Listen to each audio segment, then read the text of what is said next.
வச்சிருக்காங்க.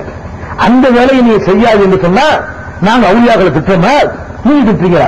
அப்ப அவுலியாக்கள் பேர்ல நீங்க கூத்தடிக்கிறீங்க, டான்ஸ் ஆடுறீங்க, அங்க போய் கும்பிடுறீங்க, அங்க போய் ஆணும் பெண்ணும் கலந்து இரண்டரை ஒட்டி உரசிக்கொண்டு செல்கிறீர்கள். இது மாதிரியான காரியங்களை தான் மகான்கள் சொல்லி இருப்பார்களா? இன்னும் சொல்ல போனா ஹஜ் கமிட்டி தெரியுமா? பம்பாய்க்கு போயிருக்கீங்களா? நீங்களா எல்லாருக்கும் போயிருப்பீங்க. பம்பாயில ஹஜ் கமிட்டின்னு ஒரு கமிட்டி இருக்கு. அந்த ஹஜ் கமிட்டிக்கு முன்னாடி ஒரு 7-8 கோடிகளை நட்டி வச்சு ஒருத்தன் உட்காந்துருப்பான். நான் போயிருக்கிறேன். நான் அந்த நேரத்தில் பம்பாயில ஒரு மீட்டிங்காக வேண்டி போயிருந்தோம். அப்ப நாங்க ஹஜ் கமிட்டில இருந்து பார்த்தா எல்லாமே தெரியும். ஹஜ் கமிட்டில 5 வேளை தொழுகை நடக்கும். அவன் வரவே மாட்டான். பெரிய பச்சை தலைப்பா கட்டிருப்பான், தாடி வச்சிருப்பான், ஒரு சுத்தி ஆக்கு உட்காந்துட்டு இருக்கும், தாயத்தை வாங்கிட்டு போவான். அது இது பல வேலை நடந்துகிட்டு இருக்கு, மந்திரம் நடந்துட்டு இருக்கு. துணைக்கு ஒரு தினம் வர்றதில்லை. அப்ப பார்த்துக்கிட்டே இருக்கிறோம். அங்கிருந்து இறங்கி வந்து அந்த மாதிரி போஸ்ட் மார்க் நின்று இன்று கொண்டே சிறுநீரை கழிச்சு அதை சுத்தப்படுத்தாம அப்படி உட்கார்றாரு. வேற அவுலியா இவன் செத்த உடனே அங்க பெரிய தடை கட்டிட்டாங்க. நாங்க சிறுநீர் கழிச்சான்ல, நாங்க பார்த்துக்கிட்டு இருக்கிற நேரம் போயிட்டு தண்டைக்கு, நீ அவுலியாவா, நீ மகானா, ஏன்டா ஓங்காலே உருவாகிய அடிக்க வேண்டாம் விட்டு நம்ம சத்தியத்துக்கு பயப்படக்கூடாதுல்ல, உடனே சொல்லிவிட்டு அடி வாங்கிட்டு வந்தோம். அந்த மண்டையை போட்டு என்னன்னு கேட்டா ஹஜ் கமிட்டிக்கு தமிழ் ஒரு பெரிய தர்கா உண்டாயிடுச்சு. யாருக்கு தர்கா? நம்பியாருக்கு. தொழுகை கிடையாது, ஒண்ணும் கிடையாது, சுத்தம் கிடையாது. இவருக்கு தர்கா. இந்த அவுலியா இதுதானே கண்டிக்கிறோம். இன்னும் சொல்ல போனால் இந்த தஞ்சாவூர் மாவட்டங்கள், திருச்சி மாவட்டங்கள், அந்த மாவட்டங்கள் தான் போனீங்கன்னா சடப்பைக்கு வருவாங்க. ஊர்ல உண்டா சடப்பைக்கு? இங்க கிடையாது, கணக்கு இல்ல, அல்லாஹாபாதி தான். சடப்பைக்கு வருவாங்க. சடப்பைக்கு யாரு? நாங்களும் அவுலியாவுடைய வாரிசு. நாகூர் ஆண்டவர் வாரிசு தான் இவர். நாகூர் ஆண்டவர் வாரிசு, மயிர் ஆண்டவர் வாரிசுன்னு சொல்லிட்டு ஆடு மாடு கோழி கழுதை கூட இருந்தா தாங்க கேட்பாங்க தெரு தெருவா. இவங்களும் வரக்கூடிய நாள் கரெக்டா தெரியும். அவங்க ஆடை கொடுப்பாங்க, மாட்டை கொடுப்பாங்க, கோழியை கொடுப்பாங்க. இவங்க எல்லாத்துக்கும் போக சாப்பாட்டுக்கு அவங்களுக்கு அழைப்பு கொடுப்பாங்க. 10 பேர் 11 பேர் வருவாங்க. அந்த சாப்பாடுக்கு வந்து ஒரு நாளைக்கு 3 வேளை சாப்பிட முடியும். 200 பேர் சாப்பாடு கூப்பிடுவாங்க. மகானுடைய வாரிசு வந்துட்டாங்கல்ல, 200 பேர் கூப்பிடுவாங்க. வந்து எல்லா வீட்லயும் வாங்கிடுவாங்க. சாப்பிட போது 1000 ரூபாய் கட்டணும். வந்து சாப்பிடறதுக்காக வேண்டி அவங்களுக்கு 1100 ரூபாய் நம்ம பீஸ் கொடுக்கணும்.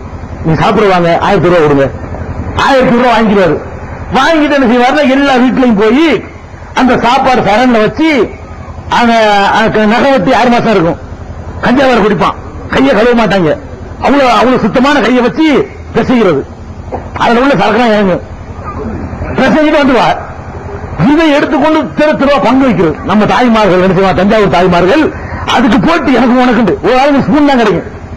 இதுல என்ன இருக்கு, மெடிக்கல் டெஸ்ட்டுக்கு அனுப்புனீங்கன்னு வைங்க, 50 ரூபாய் அது இருக்கும். அந்த சாப்பாட்டை டெஸ்ட்டுக்கு அனுப்புனீங்கன்னு வைங்க, அதுல அவ்வளவு கிருமி நோயும் இருக்கும்.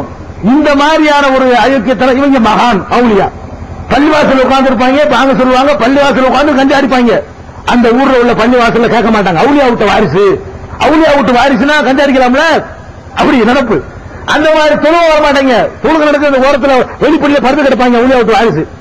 இந்த மாதிரியான அயோக்கிய ஜனங்கள் செய்கிறவர்கள் தான் அவுலியாவை அவமதிக்கிறாங்களே தவிர நாங்க அவமதிக்கல. அப்ப மகான்களை அவமதிக்கிறார்கள் என்பது பொய். அடுத்து என்ன, மார்க்க அறிஞர்களை அவமதிக்கிறார்கள். அடுத்த குற்றச்சாட்டு, உலமாக்களை மதிக்க மாட்டேங்கிறாங்க. ஏன் மதிக்க மாட்டேங்கிறோம்? நல்ல உலமாவை மதிக்குவோம். உலமாவை இருந்து பாரு மதிக்கிறோம். ஏன் மதிக்கல? உலமாங்கிற பேர்ல நீங்க என்ன பண்ணி இருக்கீங்க? மார்க்கத்தில் அல்லாஹ் சொல்லாம, நபிகள் நாயகம் சொல்லாத காரியத்தை உங்க வருமானத்துக்காக வேண்டி புதுசு புதுசா உண்டாக்குனீங்கல்ல, அதைத்தான் கண்டிக்கிறோம்.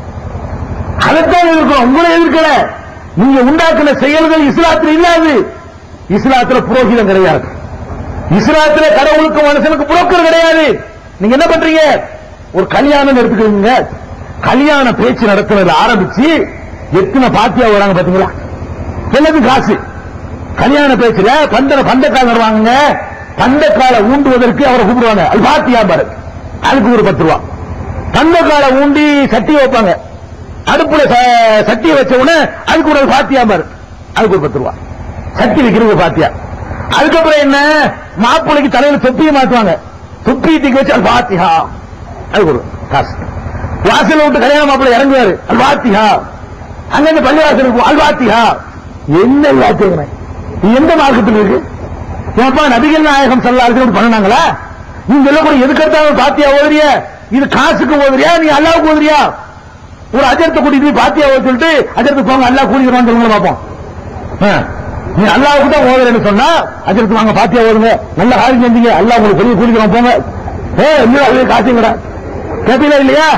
அப்படி காசுக்காக வேண்டி மார்க்கத்திலேயே இதை உண்டாக்குற. ஒரு கல்யாணத்தில் ஒரு அஜரத்துக்கு என்ன வேலை? இஸ்லாமிய முறையில திருமணத்தில் மார்க்க அறிஞருக்கு என்ன வேலை? ஒரு வேலையும் கிடையாது. இஸ்லாமிய திருமணம் என்று சொன்னால் பெண் வீட்டுக்காரர்களும் மாப்பிள்ளை வீட்டுக்காரர்களும் இருக்கணும். அந்த அக்ரிமெண்ட்டுக்கு சாட்சி குறைஞ்சபட்சம் 2 இருக்கணும். மகன் கொடுக்கணும், மணப்பெண்ணு மனப்பூர்வமா சம்மதிக்கணும், மணமகனும் சம்மதிக்கணும், கட்டாயம் இருக்கக்கூடாது. அப்ப கேட்கணும், எப்படி கேட்கணும்? என்னுடைய மகளை நான் உங்களுக்கு கல்யாணம் பண்ணி தர்றேன், அவருடைய சம்மதம் பெற்று விட்டேன், நீங்க மகளை இவ்வளவு தர்றீங்களா அப்படின்னு சொல்லி கேட்கணும். தர்றேன், நான் கல்யாணம் பண்றேன்னு சொல்லுவாரு, ஒத்துக்கிட்டேன் பாரு, உடனே கல்யாணம் முடிஞ்சு வச்சு. இது இஸ்லாமிய கல்யாணம். இஸ்லாமிய கல்யாணம் என்னன்னு கேட்டா, என் மகளை உங்களுக்கு கல்யாணம் பண்ணி தர்றேன், அவர்கிட்ட சம்மதம் வாங்கிட்டேன், நீங்க இவ்வளவு ரூபாய் மகள் கொடுக்குறீங்க, ஒத்துக்கிறீங்களான்னு கேட்கணும். அவர் எஸ் பாரு, உடனே அவர் கணவன் ஆயிடுறாரு, உங்க மனைவி ஆயிடுறாங்க. இதான இஸ்லாமிய திருமணம். நீங்க முஸ்லீம் பர்சனல் புக் எடுத்து பாருங்களேன், இந்தியாவில் போட்டிருக்காங்க, அதை எடுத்து பாருங்களேன். இஸ்லாமிய திருமணம் அவ்வளவுதான். ஒரு ஈதாபு, ஒரு கபூல், ஒரு மகர், 2 சாட்சி, இப்படிதான் எழுதி வச்சிருக்கான். இதுதான் மார்க்கத்திலையும் இருக்கு, இப்படிதான் ஹதீஸ்லயும் இருக்கிறது. இந்த கல்யாணத்துக்காக வேண்டி நீங்க என்ன பண்றீங்க? இவ்வளவு சிம்பிளா நடத்த வேண்டிய கல்யாணத்துக்கு பிரம்மாண்டமா ஆக்கி இந்த மக்களை ஒண்ணுமில்லாம ஆக்குனது உங்களுக்கு பங்கு இல்லை அஜித்துமார்களுக்கு? நபிகள் நாயகம் ஸல்லல்லாஹு அலைஹி வஸல்லம் காலத்துல அப்துல் ரஹ்மான் இப்னு அவுஃப் என்ற சஹாபி பணக்காரர், அவர் நபிகள் நாயகத்தை பார்க்க வர்றார். வந்தா வாசமா மனமா வர்றார். நபிகள் நாயகம் கேட்கிறாங்க, என்ன அப்துல் ரஹ்மான், என்ன ஒரே வாசத்தோட வந்திருக்கிறீங்க, என்ன செய்யுதுன்னு கேட்கிறாங்க. வாசத்தோட வந்திருக்கிறீங்க, என்ன செய்யுதுன்னு கேட்கிறாங்க. அப்ப என்ன சொல்றாருன்னு கேட்டா அந்த அப்துல் ரஹ்மான் சொல்றாரு, எனக்கு நேற்று கல்யாணம் ஆயிடுச்சு. கவனிக்க வேண்டிய சம்பவம், நபிகள் நாயகம் ஸல்லல்லாஹு அலைஹி வஸல்லம் காலத்துல ஒரு செல்வந்தர் நபித்தோழர் நபிகள் நாயகத்தை பார்க்க வர்றாரு. என்னப்பா நறுமணம் பூசி இருக்கிறேன்னு கேட்கிறாங்க. எனக்கு மேரேஜ் ஆயிடுச்சுன்னு அவர் சொல்றாரு, நேற்று ஆயிடுச்சுங்கிறார். அப்ப என்ன அர்த்தம்? அவருடைய மேரேஜ் கல்யாணத்திற்கு நபிகள் நாயகத்தை கூப்பிடவில்லை, நபிகள் நாயகத்துக்கு தெரிவிக்கவில்லை, யாருக்கும் சொல்லாமல். மைக் வரலாமா?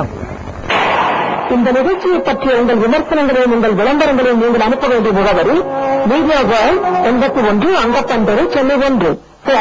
52117635220697.